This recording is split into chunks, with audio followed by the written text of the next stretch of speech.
চাঁদাবাজি তো আসলে পাকিস্তান পিরিয়ডেও ছিল, ঘুষ দুর্নীতি ব্রিটিশ পিরিয়ডেও ছিল, আহ,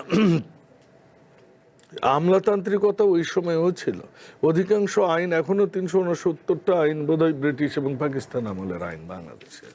বাবুল, প্রায় ২ বছর আওয়ামী লীগ দেশে নেই। জাতীয় নির্বাচনের পরে বিএনপি ক্ষমতায় এসেছে, কিন্তু সেই পুরনো রাজনৈতিক সংস্কৃতি এখনো কেন চলছে? অর্থাৎ পুরনো রাজনৈতিক সংস্কৃতির মধ্যে আমি আসলে বুঝাতে চাচ্ছি দখলবাজি, চাঁদাবাজি বা মারধর, এগুলো আসলে কেন নিয়ন্ত্রণে আসছে না বা কেন কমছে না?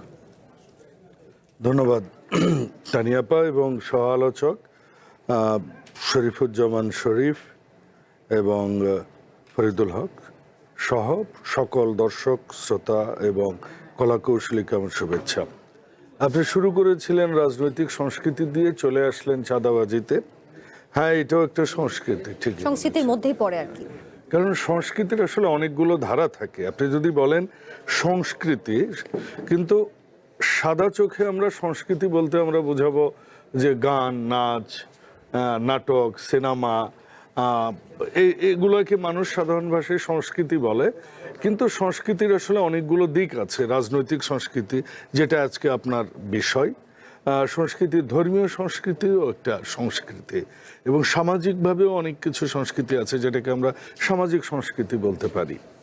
এবং আমার কাছে মনে হয় যে এই সংস্কৃতিটা চেঞ্জ হবার, এই যে সংস্কৃতির যে একটা অভিযোজন ক্ষমতা, মানে অভিযোজন ক্ষমতা বললে খুব সহজ ভাষায় যদি বলি, সংস্কৃতি অনেক কিছুকে গ্রহণ করে, অনেক কিছুকে ছেড়ে দেয়। একটা সময় ছিল বিশ্ববিদ্যালয়ে দেখেছি আমাদের ছাত্ররা নর্মালি বড় চুল রাখতো, আমরা দেখেছি।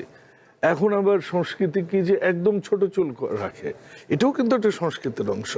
একসময় বিশ্ববিদ্যালয়ের ছাত্রীরা আমরা দেখতাম যে খুব ভয়ে থাকতো, কোথাও হয়তো তার বন্ধুর সাথেও বসতে ভয় পাইতো।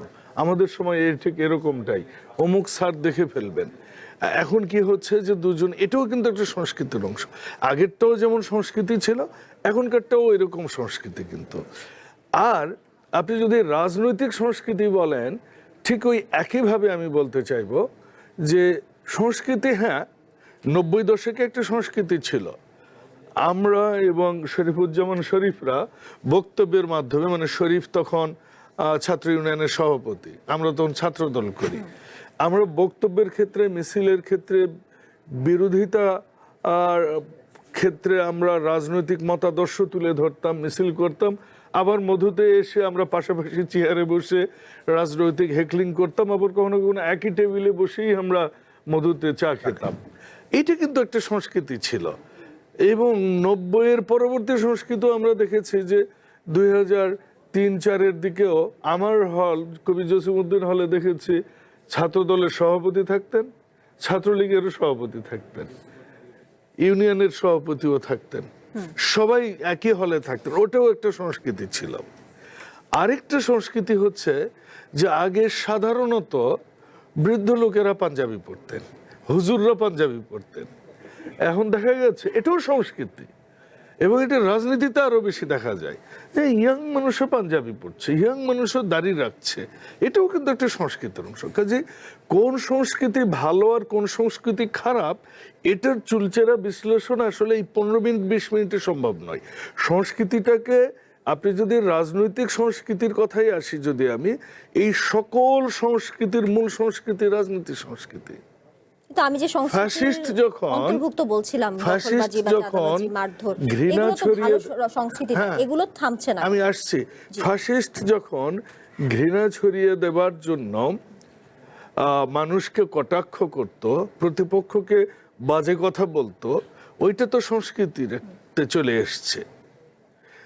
এখন রাজনৈতিক নেতৃবৃন্দ যখন মাথায় টুপি দেওয়া শুরু করলো, তখন সমাজের সকল স্তরেও কিন্তু এটার একটা প্রভাব চলে এসেছে। কাজেই আপনি যদি সংস্কৃতির কথাই বলেন, যে যেমন আমার বন্ধুবর একটা কথা বলেছেন যে এখন বানরের বাঁশ বেয়ে ওঠার, পিচ্ছিল বাঁশ বেয়ে ওঠা, আমরা যে অঙ্কটা করতাম, যে 1 ফিট উঠলো আবার 2 ফিট নেমে গেল, এই তৈলাক্ত বাসে উঠতে বানরের কতদিন লাগবে। কিন্তু ওভারঅল আমি যদি মনে করি সোশ্যাল মিডিয়ায় অনেক এখানে সবাই পক্ষে বিপক্ষে অনেক কথা বলেছে।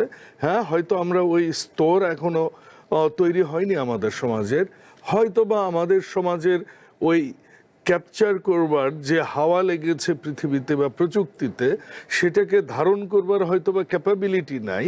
কিন্তু একটা জেনারেশন গ্যাপ হয়তো হয়ে গেছে।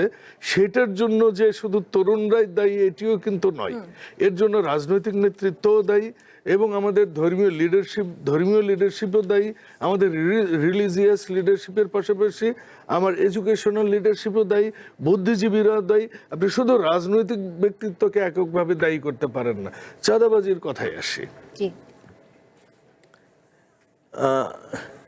চাঁদাবাজি তো আসলে পাকিস্তান পিরিয়ডেও ছিল, ঘুষ দুর্নীতি ব্রিটিশ পিরিয়ডেও ছিল,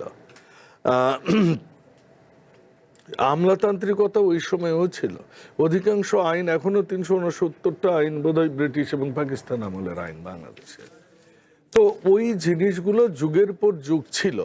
আপনি 80-র দশকের এমনকি 70-র দশকের একটা সিনেমা বা মুভি নাটক আপনি দেখেন ইউটিউবে, যে আপনি দেখবেন ওইখানেও একটা যুগ আছে, কি কলিকাল পড়লো রে বাবা। আজকাল জিনিসপত্রের দাম বেড়ে গেছে, আপনি পাবেন কিন্তু 70-এও এটা পাবেন, 90-এও এটা পাবেন, এখনো এটা পাবেন। তো কাজেই আপনি শুধু যে রাজনৈতিক সংস্কৃতিকেই দায়ী করবেন এটা নয়। আমি মনে করি যে রাজনৈতিক নেতৃত্বকে আপনি দায়ী করতে পারেন।